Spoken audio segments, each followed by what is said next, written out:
নমস্কার, আমি কোয়েল। আপনি শুনছেন আজকের পত্রিকা ইউটিউব চ্যানেলের খবর। আজ জানবো পশ্চিমবঙ্গ, দেশ ও বিদেশের সমস্ত তাজা খবর। আপনি যদি আমাদের চ্যানেলে নতুন হয়ে থাকেন তাহলে অবশ্যই চ্যানেলটি সাবস্ক্রাইব করুন। প্রতিদিনের তাজা খবর আপনার হাতের মুঠোয় পৌঁছে দিতে আমরা সদা প্রস্তুত। তাহলে খবরের শুরুতেই জানিয়ে দিই আজকের সংবাদ শিরোনাম। মমতার নির্বাচনী কেন্দ্র ভবানীপুরে বাদ গেল ৪৫,০০০ ভোটারের নাম। মমতা বন্দ্যোপাধ্যায় কি এসআইআর ফর্ম ফিল আপ করেনি? সত্যি কথা জানিয়ে দিলেন অমিত। এসআইআর এর কাজে বৈষম্যমূলক আচরণ বাংলায়, বিক্ষোভ দেখালেন বিএলওরা। বিএলওদের নিরাপত্তার বিষয়ে রাজ্য সরকারকে বিশেষ বার্তা দিলেন রাজ্যপাল। নির্বিঘ্নে এসআইআর চান বোস। সবচেয়ে বেশি নাম বাদ যাচ্ছে দক্ষিণ ২৪ পরগনা জেলায়, কোথায় কম তালিকা প্রকাশ করল কমিশন। সাসপেন্ড হওয়ার পরই প্রাণ নাশের হুমকি, হাইকোর্টে ছুটলেন হুমায়ুন কবির। গীতা পাঠের পর এবার ব্রিগেড মাতাবে হরিনাম সংকীর্তন। মমতার মন্তব্যের পরই মতুয়াদের বড় ঘোষণা, কি আছে নেপথ্যে? বাবরি মসজিদের শিলাবিন্যাসে মহাপ্রতারণা, সৌদি ধর্মগুরু আসলে বঙ্গের বাসিন্দা। মুখ খুললেন মেদিনীপুরের কার্রি আব্দুল্লাহ। বঙ্গে এসআইআর শেষ, এনুমারেশন ফর্মের কাজ। বাদ পড়েছেন কত ভোটার, ইঙ্গিত দিল কমিশন।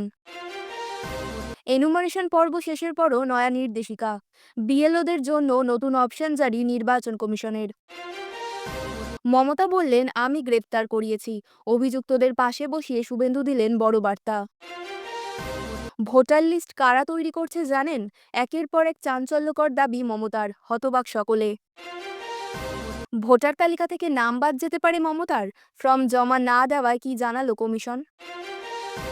এসআইআর, বিএলও নিরাপত্তায় রাজ্যকে ৩ দফা প্রস্তাব রাজ্যপাল বোসের।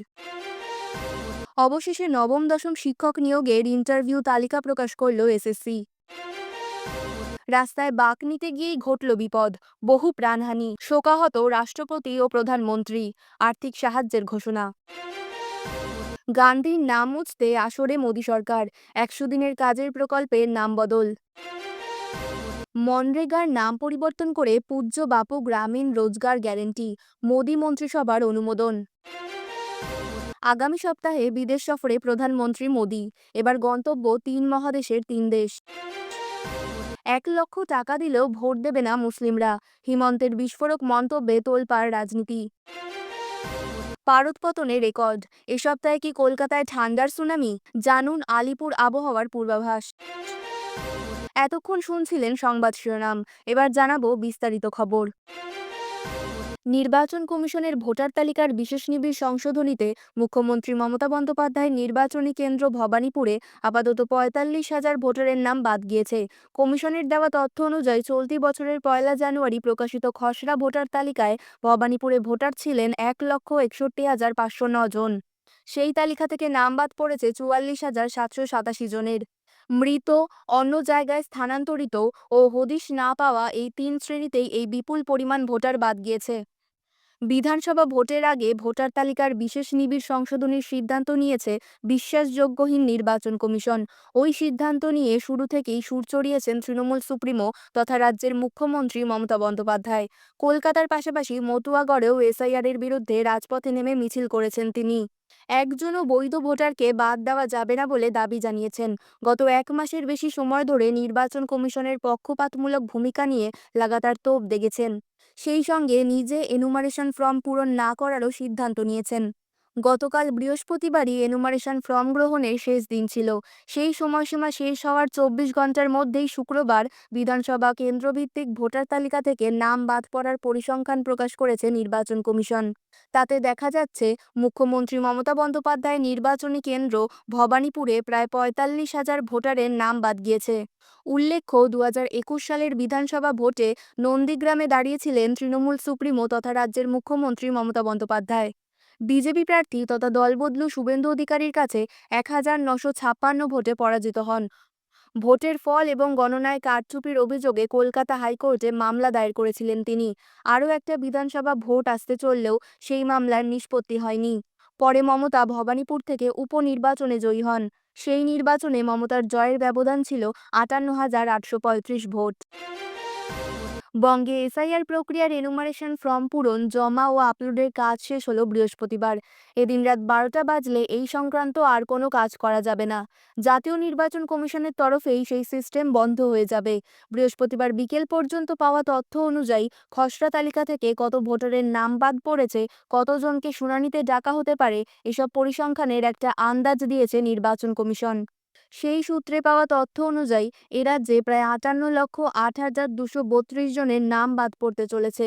এই পরিসংখ্যানে সামান্য বদল হতে পারে বলে মনে করছে কমিশন। খসড়া তালিকা প্রকাশিত হবে 16ই ডিসেম্বর। নির্বাচন কমিশন সূত্রের খবর, এই 58 লক্ষের মধ্যে মৃত ভোটার 28,18,699 জন, নিখোঁজের সংখ্যা 12,01,462 জন এবং স্থানান্তরিত হয়েছেন 19,93,087 জন। এছাড়া ডুপ্লিকেট ভোটার 1,37,475 জন ও অন্যান্য কারণে বাদ পড়েছে 57,509 জন। কমিশন জানিয়েছে, ফর্ম জমা দেওয়ার ক্ষেত্রে রাজ্যে প্রয়োজনীয় ম্যাপিংয়ের হার 50.18%। নিজেরা করেছেন অর্থাৎ সেলফ ম্যাপিংয়ের হার 38.33%। এছাড়া রাজ্যে 30 লক্ষ ভোটার রয়েছেন যাদের নিজেদের নাম বা আত্মীয়ের নাম 2002 সালের ভোটার তালিকায় নেই। তারা নন ম্যাপিং তালিকাভুক্ত। এই তালিকার সকলকেই শুনানিতে ডাকা হতে পারে। তাদের যথাযথ তথ্য প্রমাণ নথি যাচাই করে দেখা হবে, তারপর ভোটার হিসেবে বিবেচনা করা হবে। এনুমারেশন ফর্মে কোনো ভুল তথ্য থাকলে তা সংশোধনের কাজ শেষে আগামী বছরের 14ই ফেব্রুয়ারি চূড়ান্ত ভোটার তালিকা প্রকাশ করবে দিল্লির নির্বাচন কমিশন। তারপর ভোট ঘোষণা হওয়ার সম্ভাবনা। বৃহস্পতিবার সকালে 25টি রাজ্য ও কেন্দ্রীয় সরকারি এজেন্সির কর্তাদের সঙ্গে বৈঠক করবেন সিইও মনোজ আগরওয়াল, বিশেষ রোল পর্যবেক্ষক সুব্রত গুপ্ত সহ কমিশনের শীর্ষ কর্তারা। রাজ্যে নির্বাচনের আগে নিয়মিত নজরদারি, তথ্য সংগ্রহ এবং প্রস্তুতি নিয়ে পারস্পরিক যোগাযোগ আগাম ঝালিয়ে নিতেই এই বৈঠক। দীর্ঘ অপেক্ষার পর অবশেষে স্কুল সার্ভিস কমিশন নবম-দশম শ্রেণীর শিক্ষক নিয়োগের জন্য ইন্টারভিউ ও তথ্য যাচাইয়ের যোগ্যতা অর্জনকারী প্রার্থীদের তালিকা প্রকাশ করল। 32,220টি শূন্য পদের বিপরীতে প্রায় 40,000 জনের নামের তালিকা প্রকাশ করেছে কমিশন। এই তালিকা প্রকাশ হওয়ায় যোগ্য চাকরি প্রার্থীদের মধ্যে স্বস্তি ফিরেছে। এসএসসি সূত্রে জানানো হয়েছে, এই তালিকা প্রকাশ করা হলেও নবম-দশম শ্রেণীর নথি যাচাই প্রক্রিয়া এখনই শুরু হচ্ছে না। একাদশ-দ্বাদশ শ্রেণীর ইন্টারভিউ প্রক্রিয়া সম্পূর্ণ হওয়ার পরই নবম-দশমের নথি যাচাই করা শুরু হবে। জানা গেছে, নবম-দশম শ্রেণীর শিক্ষক নিয়োগের জন্য শূন্য পদের সংখ্যা ছিল 32,220টি। এই পদের জন্য মোট 2,93,192 জন প্রার্থী লিখিত পরীক্ষা দিয়েছিলেন। এই লিখিত পরীক্ষা শেষ হয়েছিল গত 7ই সেপ্টেম্বর আর তার ফল প্রকাশিত হয়েছিল 24শে নভেম্বর। এই প্রকাশিত তালিকাটি যোগ্য চাকরিপ্রার্থীদের জন্য বিশেষভাবে গুরুত্বপূর্ণ ছিল, কারণ এই তালিকায় যারা সুযোগ পাবেন না, নিয়মানুসারে তাদের চাকরির জন্য আবেদন করার মেয়াদ আগামী 31শে ডিসেম্বর শেষ হয়ে যাচ্ছে। ফলে ইন্টারভিউয়ের সুযোগ পাওয়ায় 40,000 প্রার্থীর জন্য শিক্ষক হওয়ার পথে আরও এক ধাপ এগোনো সম্ভব হলো। আগামী সপ্তাহে ফের বিদেশ সফরে যাচ্ছেন প্রধানমন্ত্রী নরেন্দ্র মোদী। এবার তার গন্তব্য 3 মহাদেশের 3 দেশ, জর্ডান, ইথিওপিয়া এবং ওমান। আগামী 15 থেকে 18ই ডিসেম্বর এই দেশে ঘুরবেন প্রধানমন্ত্রী। হর্ন অফ আফ্রিকার দেশ ইথিওপিয়ায় এবার প্রথমবার যাচ্ছেন মোদী। তবে প্রথমবার তিনি যাচ্ছেন মধ্যপ্রাচ্যের ছবির মতো সুন্দর দেশ জর্ডানে। এবছর ভারত জর্ডান কূটনৈতিক সম্পর্কের 75তম বর্ষ। এমন সময় সে দেশের ভারতের প্রধানমন্ত্রীর সফর নিঃসন্দেহে বাড়তি গুরুত্বপূর্ণ। অতীতকালে দুদেশের পারস্পরিক সহযোগিতার উপর ভিত্তি করে আগামীতে এই দ্বিপাক্ষিক সম্পর্ক আরও এগিয়ে নিয়ে যাওয়ার লক্ষ্যে জর্ডানের রাজা আবদুল্লাহ দুই বিন আল হুসেনের সঙ্গে মোদির একান্ত বৈঠকে বসবেন বলে সূত্রের খবর। উভয়ের মধ্যে শান্তি, নিরাপত্তা, আঞ্চলিক স্থিতিশীলতা সংক্রান্ত আলোচনার সম্ভাবনা। জর্ডান সফর সেরে 16ই ডিসেম্বর মোদি পৌঁছবেন আফ্রিকার দেশ ইথিওপিয়ায়। সেখানকার প্রধানমন্ত্রীর সঙ্গে বিশ্বের নানা ইস্যু নিয়ে বৈঠক। সবশেষে 17ই ডিসেম্বর আরবের ওমানে যাবেন প্রধানমন্ত্রী। 3 দেশে সফর সেরে 18 তারিখে দেশে ফিরবেন মোদি। এই প্রথম ইথিওপিয়া সফরে যাচ্ছেন প্রধানমন্ত্রী। গ্লোবাল সাউথের শরিক হিসেবে দেশের আগেই পারস্পরিক সহযোগিতায় একাধিক প্রতিশ্রুতি দিয়েছে। এবার দ্বিপাক্ষিক বন্ধুত্ব এবং সম্পর্কের আরও বিস্তৃতির লক্ষ্যে সেখানকার প্রধানমন্ত্রী আবিই আহমেদ আলীর সঙ্গে জরুরি বৈঠক সারবেন নরেন্দ্র মোদী। 16 ও 17 তারিখ ইথিওপিয়ায় থাকবেন তিনি। সেখান থেকে প্রধানমন্ত্রী চলে যাবেন ওমানে। সেখানকার সুলতান হাইথাম বিন তারেকের আমন্ত্রণে দ্বিতীয়বার মোদির ওমান সফর। এবছর ভারত ওমান সম্পর্কের 70 বছর। দীর্ঘদিন ধরেই দুদেশ বাণিজ্যিক সাংস্কৃতিক সম্পর্কে অঙ্গাঅঙ্গিভাবে জড়িত। এমনকি দুদেশের মানুষজনের সম্পর্কও বেশ দৃঢ়। এই পরিস্থিতিতে মোদির ওমান সফর সেই সম্পর্ক আরও সুদৃঢ় করবে বলে আশা। প্রধানমন্ত্রী মোদী ও ওয়ামান সুলতানের মধ্যে শক্তি, কৃষি, প্রতিরক্ষা, প্রযুক্তি সহ একাধিক বিষয়ে পারস্পরিক সহযোগিতা নিয়ে আলোচনা হওয়ার সম্ভাবনা। 2014 সালে দেশের প্রধানমন্ত্রী হওয়ার পর থেকে গোটা বিশ্বের সঙ্গে কূটনৈতিক সম্পর্ক সুদৃঢ় করার লক্ষ্যে মাঝে মধ্যেই বিদেশ সফরে গিয়েছেন নরেন্দ্র মোদী। তা নিয়ে তাকে বিরোধীদের কম খোঁচা সহ্য করতে হয়নি। তবে এসব সফর যে আসলে সুসম্পর্ক স্থাপনের অনুকূলেই রয়েছে তারও প্রমাণ মিলেছে বারবার। এবার বছর শেষে তাই 3 মহাদেশের 3 দেশে যাচ্ছেন প্রধানমন্ত্রী। পশ্চিমবঙ্গে হু হু করে নামছে পারদ। দার্জিলিংয়ে তাপমাত্রা 5 ডিগ্রি সেলসিয়াসের নিচে। আলিপুর আবহাওয়া দফতরের পূর্বাভাস অনুযায়ী চলতি সপ্তাহে রাজ্যে রেকর্ড ঠান্ডা অনুভূত হতে পারে। দক্ষিণবঙ্গের বিভিন্ন জেলায় তাপমাত্রা 10 থেকে 12 ডিগ্রির মধ্যে ঘোরাফেরা করছে। আগামী 7 দিন শুষ্ক আবহাওয়া বজায় থাকবে, তবে কয়েকটি জেলায় কুয়াশার সতর্কতা জারি করেছে আবহাওয়া দফতর। খবর আজকের মতন এই পর্যন্তই।